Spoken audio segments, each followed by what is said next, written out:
آج جتنے سائنسداں ہیں کوئی یہ نہیں کہتا کہ ہم سرچ کر رہے ہیں. پڑھے لکھے لوگوں کی توجہ چاہتا ہوں. آج کوئی سائنسداں یہ نہیں کہتا کہ ہم سرچ کر رہے ہیں. ہر سائنسداں کیا کہتا ہے؟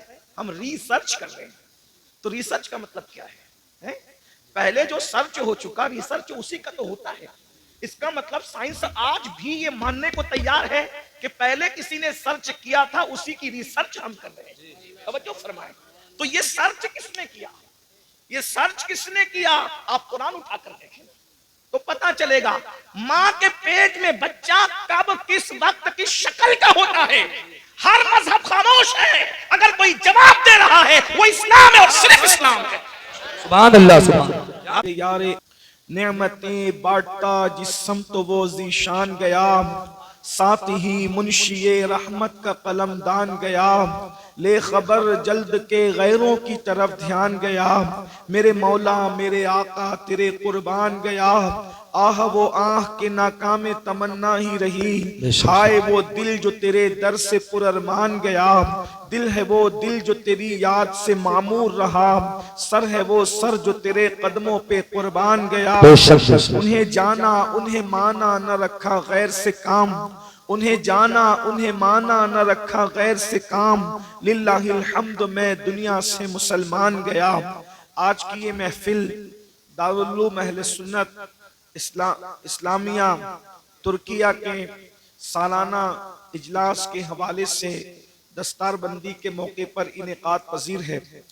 منتظمین محفل کا میں بے پناہ مشکور ہوں کہ انہوں نے اپنے بزرگوں کی روش پر قائم رہتے ہوئے محفل کو جلدی شروع کیا اور مجھے جلدی پیش کیا. میں سمجھتا ہوں کہ شاید میرے ساتھ بہت کم ایسا ہوتا ہے, اس لیے میں بے پناہ خوش ہوں. مجھے مسرت ہے کہ بہت اچھی بات ہے. اور میرے بعد ایک خطاب اور بھی آپ نے سننا ہے. ہمارے نقیب محفل نے استاذ العلماء حضرت علامہ مفتی جلیس احمد صاحب کا اعلان کیا. ہم ان کا خطاب بھی سنیں گے انشاءاللہ.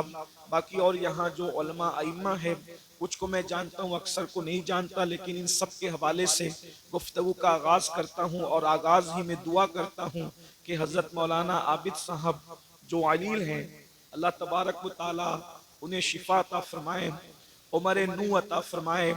اور ہمارے آقا صلی اللہ علیہ وآلہ وسلم کی امت میں جتنے بھی جو بھی بیمار ہے اللہ ہر بیمار کو شفا دے. اور سب سے بڑا بیمار میں اور ہم میں سے اکثر لوگ ہمیں گناہوں کی بیماری ہے, اللہ تعالی ہمیں گناہوں کی بیماری سے جلد شفا نصیب فرمائے. جسم بیمار ہوتا ہے تو ایک انسان تباہ ہوتا ہے, لیکن جب گناہ کی بیماری آتی ہے تو پورا معاشرہ تباہ اور برباد ہو جاتا ہے.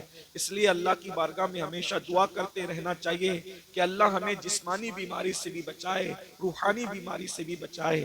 اللہ تبارک و تعالی ایسی بیماری نہ دے جس کی وجہ سے لوگ نفرت کرے, اور ایسی بیماری گناہوں کی بھی نہ دے جس سے فرشتے ہم سے نفرت کرے. اللہ تعالی ہمیں ہر دو بیماریوں سے شفا عطا فرمائے. آج کا عنوان بڑا خوبصورت ہے, تحفظ ایمان. یہ بڑا عظیم عنوان ہے, بلکہ ہماری زندگیوں کا عنوان ہے. سب سے پہلے ہمیں یہ محسوس کرنا چاہیے کہ ایمان کسے کہتے ہیں, ایمان کی ڈیفینیشن کیا ہے, ایمان کا پریچے کیا ہے.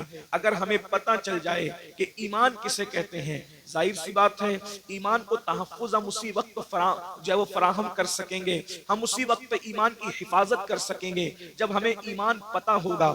ایمان کہتے کسے ہیں, لیکن ایک سچی بات آپ برا نہیں مانے تو یہ کہی جا سکتی ہے, آج میری قوم کو پتہ ہی نہیں ہے کہ ایمان کسے کہتے ہیں. ہمیں ایمان بھی نہیں پتا.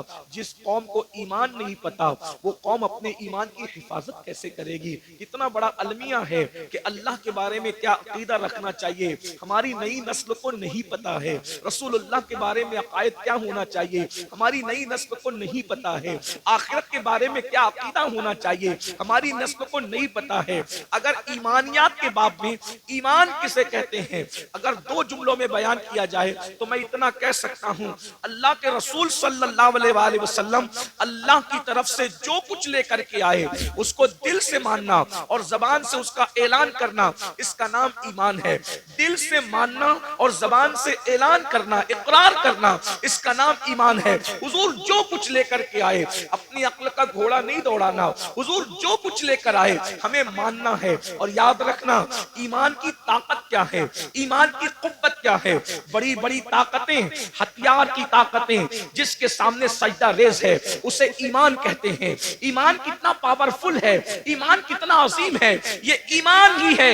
جب ایمان کسی قوم کو نصیب ہو جاتا ہے تو عرب کے بوریا نشین کیسر و کسرا کے تاجدار بن جاتے ہیں۔ ایمان جب کسی کو نصیب ہو جاتا ہے، ایمان جب کسی کو نصیب ہو جاتا ہے تو اللہ اکبر، وہ لوگ جو نمک اور کافور میں فرق نہیں کر پاتے تھے وہ آسمان ہدایت کے تارے بن جاتے ہیں۔ ایمان جب کسی قوم کو نصیب ہو جاتا ہے تو بحر ظلمات میں وہ گھوڑے دوڑاتے ہیں تو گھوڑوں کی ٹاپیں بھی اللہ اکبر پانی سے بھیگتی نظر نہیں آتی۔ اسی لیے تو اقبال نے کہا تھا کہ اذانیں کبھی یورپ کے کلیساؤں میں اور افریقہ کے تپتے ہوئے صحراؤں میں، دشت تو دشت ہے دریا بھی نہ چھوڑے ہم نے، بحر ظلمات میں دوڑا دیے گھوڑے ہم نے۔ ایمان کیا ہے؟ اللہ اکبر، ایمان اتنی عظیم طاقت ہے کہ فرشتے بھی ایمان والوں کو رشک کی نگاہ سے دیکھتے ہیں۔ ایمان اتنی عظیم قوت ہے کہ اللہ اکبر، دیوان گانے عشق محمد کو دیکھ کر گھبرا گئی ہے گردش دورہ، کبھی کبھی گردن میں ہاتھ ڈالے ہیں ماہ و نجوم نے، گزرا ان حدوں سے مسلمان کبھی کبھی ایمان کامل نصیب ہو جاتا ہے تو فرشتے باز نیچے رہ جاتے ہیں، مومن کامل کا مرتبہ اس سے بلند ہو جاتا ہے۔ اللہ اکبر، ارے یہ ایمان ہی ہے۔ جب مومن اپنی قبر میں جاتا ہے تو نکیرین اس کی تعظیم کرتے نظر آتے ہیں۔ ایمان والے کی تعظیم صرف زمین کے اوپر نہیں ہوتی بلکہ زمین کے اندر بھی ہوتی ہے۔ نکیرین جس کی تعظیم کرے اس کو مومن کامل کہتے ہیں، میرے امام کہتے ہیں نکیرین کرتے ہیں تعظیم میری، نکیرین کرتے ہیں تعظیم میری، فدا ہو کے تجھ پہ یہ عزت ملی ہے۔ یاد رکھنا ایمان وہ قوت ہے، ایمان والوں سے کبھی کوئی جیت نہیں سکا، ایمان والے کبھی ہارے نہیں۔ قرآن کہتا ہے وَأَنْتُمُ الْعَالَوْنَ إِن كُنْتُم مُؤْمِنِينَ، تمہیں سر بلند ہو، تمہیں کامیاب ہو اگر تم مومن ہو۔ ایمان کو سمجھا کیا ہے، ایمان کی شان کو سمجھا کیا ہے؟ اسی لیے انسان اپنے حسن سے ناواقف ہے، انسان اپنے حسن سے ناواقف ہے۔ دوسرے آپ کے حسن کو دیکھ کر اندازہ لگا رہے ہیں کہ آپ کتنے حسین ہیں۔ حضرت بیدم شبارسی نے کہا تھا اپنی ہستی کا گر حسن و نمایاں ہو جائے، آدمی اپنے انوار پہ شیدا ہو جائے۔ ہمارا ایمان کا جو حسن ہے دوسرے سمجھ رہے، منکرین اسلام سمجھ رہے کہ ایمان کی طاقت کیا ہے، اسی لیے وہ ہم سے ہماری روزی نہیں چھیننا چاہتے۔ منکرین اسلام ہم سے ہمارے گھر نہیں چھیننا چاہتے، منکرین اسلام ہماری نسلوں سے ایجوکیشن کی ڈگریاں نہیں چھیننا چاہتے۔ منکرین اسلام اگر ہم سے کچھ چھیننا چاہتے ہیں ہمارا ایمان چھیننا چاہتے ہیں، ہمارا عقیدہ چھیننا چاہتے ہیں۔ ایمان کتنی قیمتی شے ہے، آپ کو بتاؤں 1000 منکرین اسلام آئے تھے اور 313 ایمان والے آئے تھے۔ 1000 منکرین اسلام طاقت لے کر آئے، قوت لے کر آئے، تلوار لے کر آئے، پیٹ بھرے ہوئے آئے، ناچنے والیوں کو ساتھ لے کر آئے، گانے والیوں کو ساتھ لے کر آئے اور اپنے منصب مرتبے اور مقام کو ساتھ لے کر آئے۔ وہ کوئی چھوٹے موٹے لوگ نہیں تھے، تو منکرین اسلام تھے، مکے کی طرف سے آئے تھے۔ لیکن 313 ایمان والوں نے کیا کیا پتا ہے؟ 313 ایمان والوں نے ان 1000 لوگوں کو دھول چٹا دیا۔ اور آپ کو کیا پتا ایمان کی طاقت کیا ہے؟ جس وقت اللہ نے حضرت انسان کو بنایا تو اس وقت حضرات فرشتوں نے کہا کہ یہ زمین پہ جا کے خون ریزی کریں گے۔ پتا چلا خون بہانا فرشتوں کو پسند نہیں، ان کی عادت کیا ہے؟ صرف تسبیح اور تحلیل کرنا، صرف تسبیح کرنا، تحلیل کرنا، ان کو مارنا پیٹنا پسند نہیں ہے۔ لیکن مومن کی شان کیا ہے؟ جب مومن بدر میں آتا ہے تو فرشتوں کو حکم ہوتا ہے کہ مقام تسبیح اور مصلی چھوڑو، اور جس جنگ سے تمہیں نفرت تھی مومنوں کی اتباع میں جا کر تم بھی جنگ کرنا شروع کرو۔ مومن کی شان، ملائکہ آتے ہیں 5000 ملائکہ بدر میں نازل ہوتے ہیں، قطار در قطار، اور صرف ملائکہ نہیں آتے، بلکہ سارے فرشتوں کا جو سردار ہے وہ بھی رسول اللہ کا سپاہی بن کر کے زمین پر آتا ہے. مومن کو آپ نے سمجھا کیا ہے؟ مومن کی شان کیا ہے؟ اسی لیے ایمان چھیننے کی کوشش کی جاتی ہے، اور ہمیں مومنوں کو ایمان کی اہمیت نہیں. ہم اپنے بچے کو تاجر تو بنانا چاہتے ہیں، ہم اپنے بچے کو ڈاکٹر تو بنانا چاہتے ہیں، ہم اپنے بچے کو انجینئر تو بنانا چاہتے ہیں. خطیب بنایا، ادیب بنایا، ڈاکٹر بنایا، انجینئر بنایا، ٹیچر بنایا، سب بنایا. کیا اپنے بچوں کو مومن بھی بنایا؟ ڈاکٹر بنانے کا انکار نہیں ہے، ڈاکٹر بناؤ. بھائیو یہ ڈاکٹر بننے کا شوق لوگوں میں ابھی ہے. نعرہ تکبیر، نعرہ رسالت، مسلک اعلی حضرت استاذ العلماء حضور مفتی محمد اسماعیل صاحب قبلہ، استاذ العلماء حضور مفتی محمد. آپ بیٹھے، بالکل بیٹھے رہے. آپ علماء استقبال کریں گے، آپ بالکل بیٹھے رہے. ماشاءاللہ بہت اچھا مجمع ہے. نعرہ تکبیر، نعرہ رسالت. علی حبیبک خیر الخلق کلہم صلاۃ و سلام علیک یا جد الحسن والحسین وعلی آلک و اصحابک یا جد الغوث الثقلین. تو ڈاکٹر بنا رہے ہیں، ٹیچر بنا رہے ہیں، انج سب بنا رہے ہیں. انکار نہیں. بنائیے. دنیا میں ڈاکٹر بننے کا شوق ابھی پیدا ہوا. مسلمان اس وقت سائنسی علوم کا انکشاف کر رہے تھے جب لوگ سائنس سے ناواقف تھے. اس کا ثبوت اگر دیکھنا ہے تو آپ قرآن کی ان آیات کو پڑھ کر کے دیکھیں جو سائنسی علوم کا انکشاف کرتی نظر آتی. اسی لیے آج جتنے سائنسداں ہیں کوئی یہ نہیں کہتا کہ ہم سرچ کر رہے ہیں. پڑھے لکھے لوگوں کی توجہ چاہتا ہوں.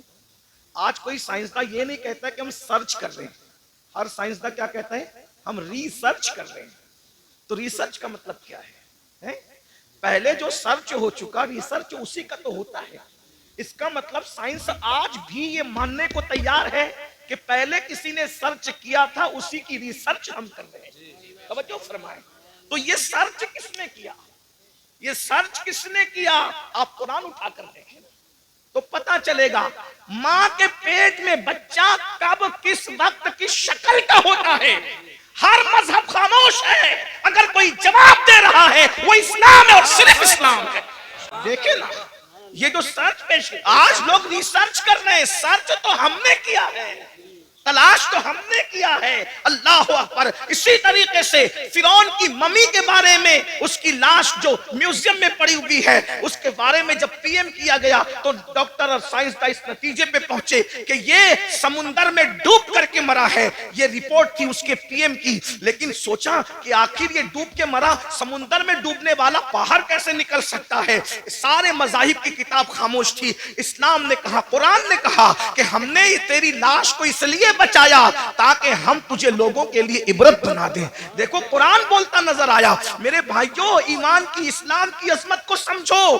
ہمیں وحدہ لا شریک خدائے حق معبود برحق کا پتہ مصطفیٰ جان رحمت نے بتایا. ورنہ کہیں تو حضرت عیسیٰ کی عبادت ہو رہی ہے، کہیں تو حضرت مریم کی عبادت ہو رہی ہے، کہیں تو حضرت عزیر کی عبادت ہو رہی ہے، کہیں تو چاند کی عبادت ہو رہی ہے، کہیں تو سورج کی عبادت ہو رہی ہے، کہیں تو گوبر اور مٹی کی عبادت ہو رہی ہے، کہیں تو درخت اور دریا کی عبادت ہو رہی ہے. ارے تم کتنے خوش نصیب ہو کہ تمہیں وہ خدا ملا ہے. وہ اور لوگ ہیں دنیا کے اندر جو خدا کو بنا کر پوجتے ہیں. لوگوں کا خدا وہ ہے جو لوگ بناتے ہیں. مسلمانوں کا خدا وہ ہے جس نے کن کہہ کر کائنات کو زندہ باد، زندہ باد. نعرہ تکبیر، نعرہ رسالت. لوگوں کا خدا وہ ہے جس کی تصویر بنتی ہے. مسلمانوں کا خدا وہ ہے جو تصور میں بھی نہیں آتا.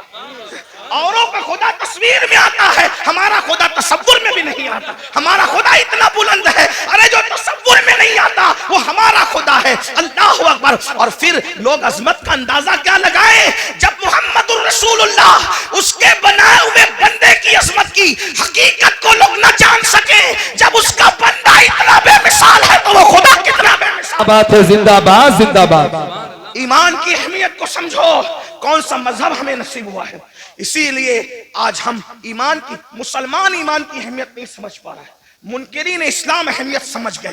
اسی لیے وہ ایمان چھیننا، وہ جانتے ہیں جب تک ان کے پاس ایمان رہے گا ان کو زیر نہیں کیا جا سکتا، ان کو تباہ نہیں کیا جا سکتا، ان کو برباد نہیں کیا جا سکتا. چھین لو ان سے ایمان، ان کے پاس داڑیاں رہے چلے گا، ان کے پاس ٹوپیاں رہے چلے گا، ان کے پاس مدرسے رہے چلے گا، ان کے پاس اسکول رہے چلے گا، ان کے پاس جو ہے وہ سرٹیفکیٹ رہے چلے گا، ان کے پاس ایمان نہیں رہنا چاہیے۔ اسی لیے ایمان چھیننے کے لیے منصوبے بن رہے ہیں، الگ الگ منصوبے، داخلی منصوبے، خارجی منصوبے، بہت خطرناک چیلنج جس کا ہمیں سامنا ہے۔ اور آج ہمیں بچہ ڈاکٹر بنے، انجینئر بنے، تاجر بنے، اس کا مستقبل سدھر جائے، سب کو فکر ہے۔ اگر فکر نہیں ہے، ایمان کی فکر نہیں ہے۔ نبیوں کی فکر کیا تھی؟ اچھا کچھ تو اتنے دیر ہوشیار ہے، کہتے ہیں مولانا ہمارے بچے تھوڑی بگڑیں گے، اور تو کون سا دین پر ہے جو تیرے بچے دین پر قائم رہیں گے؟ کس بگڑنے کی سدھرنے کی بات کرتے ہو جس قوم کو کلمہ پڑھنا نہیں آتا؟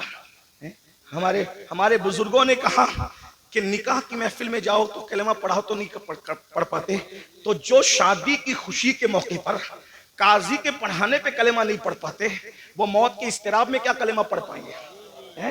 بتائیں نا، آپ کس ایمان کی بات کرتے ہیں؟ آپ کس ایمان اور عقیدے کی بات کرتے ہیں؟ بھائیوں میری قوم کو کلمہ نہیں آتا ہے، انہوں نے گانے تو حفظ کر رکھے ہیں، قرآن کی کتنی آیتیں حفظ ہے ذرا اپنے آپ میں ڈوب کر سوچ۔ میں کوئی ڈانٹ پیٹنے نہیں آیا، آپ کو کوسنے نہیں آیا، لیکن یہ محفلیں احتساب کی محفل ہے، یہ محفلیں جنت بانٹنے کی محفلیں نہیں ہیں۔ میں اس کا قائل نہیں ہوں، اس لیے کہ ہم لوگ فکر رضا کے وارث، فکر رضا ہماری محافظ، ہم وہ لوگ نہیں ہیں کہ کہا اس کو دیکھو اس کو دیکھو جنت ملے گی۔ میں اس کا سخت مخالف ہوں۔ جو قوم غسل جنابت سے نا واقف ہو، تم اس کو کیا جنت بانٹ رہے ہو؟ بیوقوف بناتے ہو۔ اللہ کو ہمیں منہ نہیں دکھانا ہے، خدا کو کیا منہ دکھاؤ گے؟ بتاؤ تو صحیح، جب وہ سن لیں گے کہ مفتی اسماعیل صاحب کے چہرے کو دیکھ کے جنت ملتی ہے، امین القادری کے چہرے کو دیکھ کے جنت ملتی ہے، مفتی جلیل صاحب کے چہرے کو دیکھ کے جنت ملتی ہے، بیوقوف ہے پھر وہ فجر میں اٹھیں گے؟ بیوقوف ہے وہ فجر میں اٹھیں گے؟ نہیں میرے بھائی، ہمیں اپنی قوم پہ اتنا ظلم نہیں کرنا چاہیے۔ جو قوم کلمہ یاد نہ رکھے وہ قوم کیسے جنت میں جائے؟ کچھ لوگ ہم سے لڑتے ہیں کہ تو لوگوں کو مایوس کرتا، میں نے کہا میں مایوس نہیں کرتا۔ ہم کیسے مایوس کر سکتے ہیں؟ ہمارے یہاں تو ایمان کی ڈیفینیشن یہ ہے، الایمان بین الخوف والرجاء، ایمان خوف اور امید کی درمیانی کیفیت کا نام ہے۔ ہم قوم کو مایوس کیوں کریں گے؟ لیکن جو قوم اتنی بے باک ہو چکی ہو کہ بڑی معذرت کے ساتھ، یہاں کے حالات ایسے نہیں ہوں گے لیکن ہم پورا ہندوستان گھومتے ہیں اور بڑی بات نہیں کرتے، دنیا میں بھی جاتے ہیں ہندوستان کے علاوہ، لوگ اتنے غافل ہو گئے اپنے دین سے کہ جن کی نگاہ پاپ سے اس کی سگی سالی محفوظ نہیں ہے، اس قوم کو ہم چہرے دکھا کے کیا جنت بانٹیں گے؟ جس قوم کی نگاہ سے اس کی چچازاد بہن محفوظ نہیں ہے، ہم اس قوم کو کیا جنت کی بشارتیں دیں گے؟ میرے بھائیوں حالات اتنے دردناک ہیں۔ اب حالات تو یہ ہے کہ معاذ اللہ بیٹیاں جوان ہو جائے تو بعض جگہ وہ باپ کی نگاہ سے محفوظ نہیں ہے۔ اتنی غفلت کا حال ہے، خشیت اتنی اٹھ چکی ہے، خشیت ربانی اٹھ چکی ہے۔ میں جانتا ہوں ہم گراؤنڈ ریئلٹی کے لوگ ہیں، ہم گراؤنڈ زمینی حقائق والے لوگ ہیں، ہم لوگ جانتے ہیں حالات کے تقاضے کو۔ لوگ ہمارے پاس آ کر کے باتیں کرتے ہیں، بعض بچیاں طلاق پا کر کے گھر آئی ہے تو باپ نے باپ کی نظر ڈالی ہے، بعض جو ہے وہ بہویں جوان سسر کی نگاہ سے محفوظ نہ رہ سکی ہے۔ یہ حقائق ہے، زمینی حقائق یہ ہے۔ میرے بھائیوں جس قوم کے اندر سے خوف خدا اتنا اٹھ جائے، کہاں وہ تقویٰ تھا، کہاں وہ تقویٰ، کہاں وہ تقویٰ کہ سیدنا عمر ابن خطاب جیسی ہستی جنہوں نے رسول اللہ کی زیارت کی ہے، اور خوف کا عالم یہ ہے کہ چہرے پر آنسوؤں کے نشان ہے۔ علامہ ابن الجوزی اپنی کتاب میں لکھتے ہیں کہ ایک مرتبہ فاروق اعظم اپنے گھر کے دروازے پر بیٹھے، فاروق اعظم گھر کے دروازے پہ بیٹھے ہیں اور چہرہ گلی کی طرف کیا ہوا ہے، ذرا غور سے سننا، چہرہ گلی کی طرف کیا ہوا ہے اور دروازے پہ بیٹھے ہیں۔ ایک صحابی آتے ہیں، چلے جاتے ہیں سلام کر کے، کچھ دیر کے بعد آتے ہیں تو فاروق اعظم اسی طرح دروازے پہ بیٹھے ہوئے ہیں۔ وہ لوگ بھی کیا لوگ تھے، یہ نہیں دیکھا کہ فاروق اعظم ہے، یہ نہیں دیکھا عمر ابن خطاب ہے، یہ نہیں دیکھا کہ رسول اللہ کے صحابی ہیں۔ جب دیکھا کہ دروازے کی طرف رک کر کے بیٹھے ہیں، وہاں کسی کی رعایت نہیں تھی، کیونکہ وہ لوگ سب سے پہلے شریعت کے مرید تھے، بعد میں کسی کے مرید تھے۔ وہ لوگ سب سے پہلے شریعت کے معتقد تھے، بعد میں کسی اور کے معتقد تھے۔ فاروق اعظم کو دروازے پہ بیٹھا دیکھ کر ایک عام صحابی ٹوکتے ہیں، عمر اب تم بھی دروازے پہ بیٹھو گے رستے کی طرف منہ کر کے؟ آپ دروازے پر کیوں بیٹھے رستے کی طرف منہ کر کے؟ ہم تو کسی کو روک بھی نہیں سکتے، ٹوک بھی نہیں سکتے، اس لیے کہ ہمیں معاذ اللہ ثم معاذ اللہ اللہ کی رضا سے زیادہ کسی اور کی رضا پیاری ہو گئی ہے کہ اس قوم کی تباہی سے اس قوم کو کوئی نہیں بچا سکتا۔ جو خالق کو تو ناراض کر سکتی ہے مگر مخلوق کو ناراض نہیں کر سکتی۔ میرے بھائی ہاں، اگر کسی غریب کے ہاتھ میں سونے کی انگوٹھی ہم دیکھتے ہیں اس کو اتروا لیتے ہیں، کیا کسی کونسلر کے ہاتھ سے بھی ہم انگوٹھی اتروانے کی ہمت رکھتے ہیں؟ کیا کسی مالدار کے کے ہاتھ سے بھی ہم کڑا اتروانے کی ہمت رکھتے ہیں. سارا قانون تو ہم نے منہ دیکھ کر کے بنایا ہے. بہت معذرت کے ساتھ اسلام صرف اسلام ہے. اسلام صرف اسلام ہے. اسلام حقیقت ہے. غریب امیر چھوٹا بڑا سب کے لیے شریعت کا قانون ایک ہے. اللہ اکبر. ذرا غور تو کیجئے, فاروق اعظم جیسی ہستی کو ٹوکنے والا ٹوکتا ہے. آپ دروازے پہ بیٹھیں گے روڈ کی طرف رستے کی طرف منہ کر کے, فاروق اعظم نے کہا اللہ تیرا بھلا کرے. ناراض نہیں ہوئے فاروق اعظم. یہاں ٹوکنے پہ لوگ ناراض ہوتے ہیں, فاروق اعظم ناراض نہیں ہوئے. اے اللہ تیرا بھلا کرے, تو نے مجھے ٹوکا لیکن پوچھ تو صحیح کہ میں دروازے پہ کیوں بیٹھا ہوں. دروازے پہ بیٹھنے کی وجہ کیا ہے؟ کہا کیا وجہ ہے؟ کہا آج میری بیٹی ام المومنین حفصہ مجھ سے ملنے آئی. پہلے تو میں اہل علم کی توجہ چاہتا ہوں, جو بیٹی ہوگی وہ کبھی ماں نہیں ہو سکتی, اور جو ماں ہوگی وہ کبھی بیٹی نہیں ہو سکتی.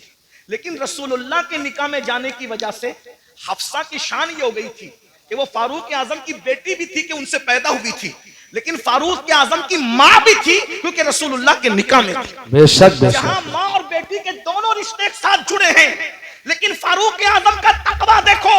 فاروق اعظم کہتے ہیں آج میری بیٹی حفصہ مجھ سے ملاقات کے لیے آئی ہے اور میری بیوی اپنے میکے چلی گئی ہے, تو میں اپنی جوان بیٹی کے ساتھ اپنے کمرے میں اکیلا رہنا پسند نہیں کرتا, اس لیے میں دروازے کی طرف رک کر کے بیٹھ گیا ہوں اپنی بیوی کے انتظار میں کہ وہ آئے تو میں اندر جاؤں.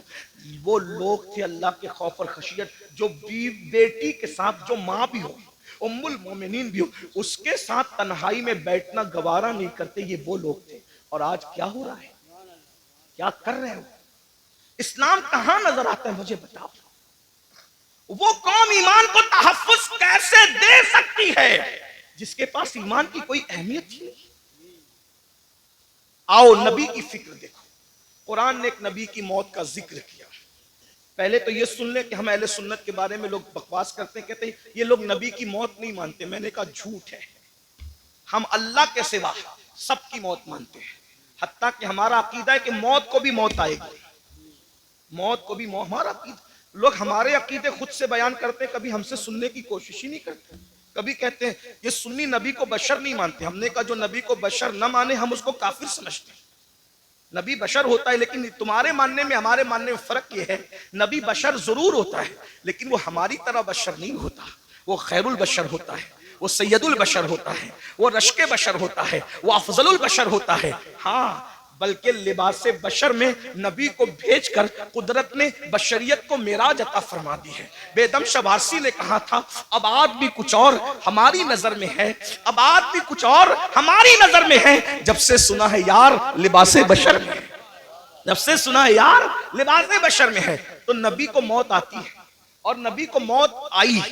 توجہ کرنا, میں بہت بے باکی کے ساتھ اس لیے بول رہا ہوں کہ میری پشت پر کئی مفتیان کرام بیٹھے ہیں, کہیں پر علماء کے اساتذہ یہاں موجود ہیں, آپ بھی غور سے سنیں. نبی کو موت آئی لیکن نبی مر کے مٹی میں نہیں ملے.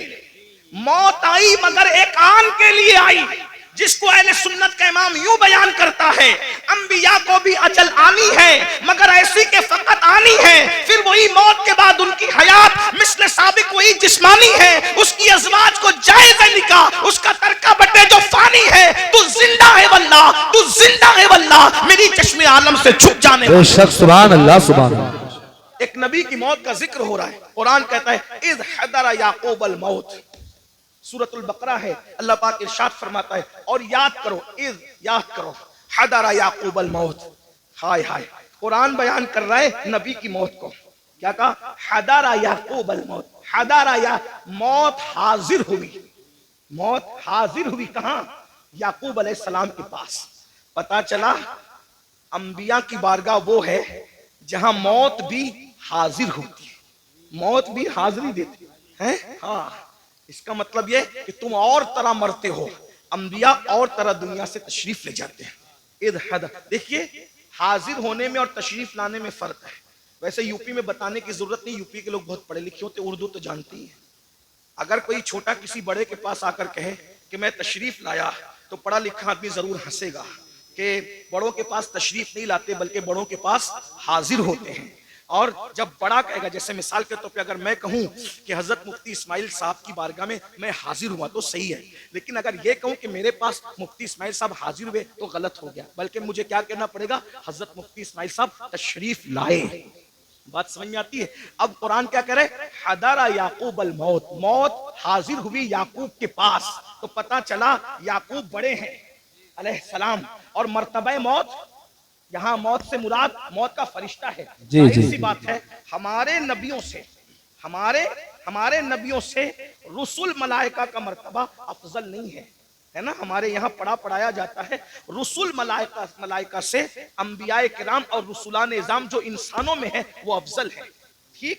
حضر یعقوب الموت، اس سے پتا چلا۔ اور پھر اس کے بعد کیا قرآن کہتا ہے؟ جب موت حاضر ہوئی تو قرآن کہتا ہے حضرت یعقوب علیہ السلام نے اپنے بچوں کو، پوتوں کو، بیٹوں کو، سب کو جمع کیا اور کیا کہا؟ اذ قال لبنی ما تعبدون من بعدی، کہ تم میرے بعد کس کی عبادت کرو گے؟ نبی کو فکر کیا ہے؟ بیٹے کیسے کیسے بیٹے ہیں؟ کیا نبی نے تربیت نہیں کی ہوگی؟ یا یوسف علیہ السلام جیسا بیٹا؟ اسی طریقے سے ان کے اور جو 11 بیٹے تھے، یاد رکھیے گا وہ جو 11 بیٹوں کا تذکرہ قرآن میں ہے، ہم ان کی بے ادبی نہیں کر سکتے کیونکہ وہ بگڑے ہوئے لوگ نہیں تھے، وہ تو ایک ان کی ایسی لغزش تھی جو رشک کی بنیاد پر ہو گئی تھی، ہے نا؟ مگر وہ اولاد پیغمبر تھے، ان کے اور ان کی اولادیں، یعقوب علیہ السلام کو فکر ہے تو یہ نہیں کہ میرے بچے میرے بعد کھائیں گے کیا، کیونکہ رزق کا وعدہ اللہ نے کیا، اللہ رزاق ہے۔ میرے بعد میرے بچے پہنیں گے کیا؟ اللہ رب ہے، وہ پہنائے گا بھی۔ میرے بعد میرے بچوں کا کیا ہوگا؟ ارے وہ سب کچھ انتظام کر دے گا۔ نبی کو فکر ہے دنیا سے جاتے وقت تو اپنے بچوں کے ایمان کی فکر ہے، پوچھتے ما تعبدون من بعدی، میرے بعد تم کس کی عبادت کرو گے؟ تو بیٹوں کی بھی تربیت ہوئی تھی، پوتوں کی بھی تربیت ہوئی تھی، انہوں نے کیا کہا؟ قالوا نعبد الہک۔ اب یہاں توحید بیان ہو رہی ہے، توجہ کرنا، یہیں سے ایمان، اب گفتگو کا آغاز ہوتا ہے، ایمان اصل کیا ہے، توحید اصل کیا ہے؟ قالوا نعبد، ہم عبادت کریں گے الہ کا، جو تمہارا خدا ہے۔ یہ نہیں کہا اللہ کی عبادت کریں گے، یہ نہیں کہا اللہ کی عبادت کریں گے، کیا کہا؟ الہ کا، آپ کے خدا کی عبادت کریں گے، وہ الہ آبائی کا، اور آپ کے باپ داداؤں کا جو خدا ہے۔ اور پھر تشریح آ گئی اسماعیلہ ابراہیم و اسماعیل و اسحاق، جو ابراہیم کا خدا ہے، جو اسماعیل کا خدا ہے، جو اسحاق کا خدا ہے۔ توحید بیان ہو رہی ہے مگر نوی بیان نہیں ہو رہی ہے، بلکہ توحید اللہ والوں کے ذریعے سے بیان ہو رہی ہے۔ پتا چلا وہ توحید شیطانی توحید ہے جس میں کہا جاتا ہے اللہ کو مانیں گے اور کسی کو نہیں مانیں گے۔ قرآنی توحید یہ ہے الہ کا و الہ آبائی کا، ابراہیم و اسماعیل و اسحاق، یعنی کہ جو آپ کا خدا ہے۔ پتا چلا اگر یہ کہتے کہ خدا کی عبادت کریں گے تو بعد میں لوگ ڈھونڈتے کون سا خدا، کون سا خدا، کون سا خدا، لیکن کہا الہ کا، اے یعقوب تم جس کی عبادت کرتے رہے ہم اسی خدا کی عبادت۔ نعرہ تکبیر، نعرہ رسالت، مسلک اعلی حضرت، جشن دستار بندی، سبحان اللہ، ماشاءاللہ۔ اب یہاں لوگ ہم سے کہتے ہیں تم تو صرف نبی نبی نبی نبی کرتے رہتے ہو، تم اللہ کا ذکر نہیں کرتے۔ میں نے کہا یہ بھی اللہ کی سنت ہے، یہ بھی اللہ کی سنت ہے کہ اللہ نے اپنا تعارف کہیں اکیلے نہیں کرایا، اپنا تعارف ہمیشہ اپنے مقبول بندوں کے ذریعے سے۔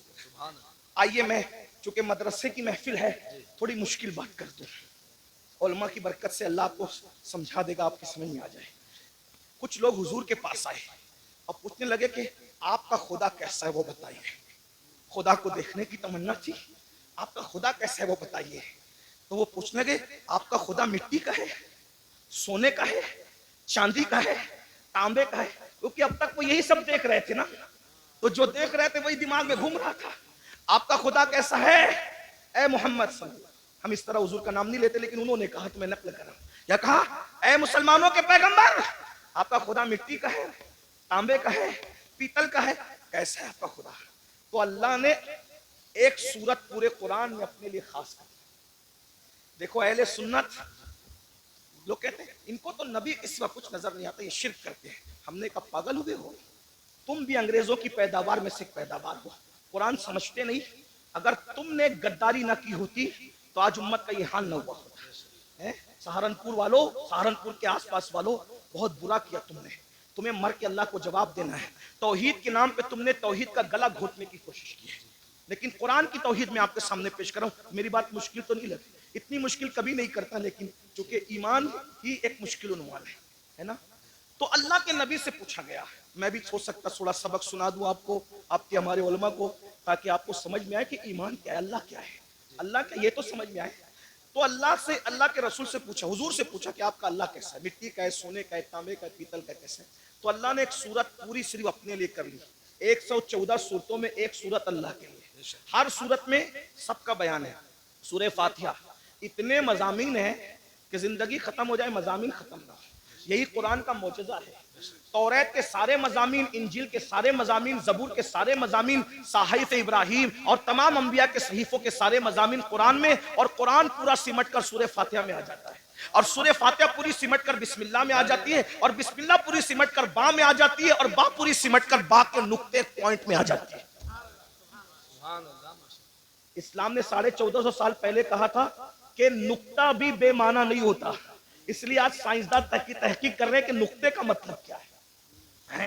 نقطے کا مطلب، اور مولا علی کہتے تھے وہ با کا نقطہ میں ہی ہوں، با کا نقطہ نہیں. اسی لیے صوفیہ علی کو ناطق قرآن کہتے ہیں. مولا علی کو ناطق قرآن کہتے ہیں. ہاں بات یاد رکھنا، لیکن یہ بھی یاد رکھنا علی ناطق قرآن ضرور ہے، لیکن ابو بکر صدیق کا مقتدی ہے. کیا بات ہے، واہ واہ واہ واہ. بے شک بے شک. علی ناطق قرآن ضرور ہے، لیکن صدیق اکبر کا وہ 2.5 سال تک کہتے رہے پیچھے اس امام کے، 10 سال تک کہتے رہے فاروق اعظم کے پیچھے اس امام کے، 12 سال عثمان غنی کے پیچھے اس امام کے. میں سوچتا ہوں پیچھے کھڑے رہنے والا ناطق قرآن ہے تو مرتبہ صدیق اکبر کا کیا، مرتبہ فاروق اعظم کا کیا، مرتبہ عثمان غنی کا کیا ہوگا. اسی کو میرے امام کہتے ہیں تیرے چاروں ہمدم ہے، یک جان یک دل، ابو بکر، فاروق و عثمان علی ہے. صدق و عدل و کرم و ہمت میں 400 شعرے ہیں ان چاروں کے. ایمان کے بڑے تقاضے ہیں. تو بہرحال 114 صورتیں ہیں. 114 صورتوں میں ہر صورت میں کسی میں جنت کا ذکر ہے تو جہنم کا بھی. ایک بات عرض کروں آپ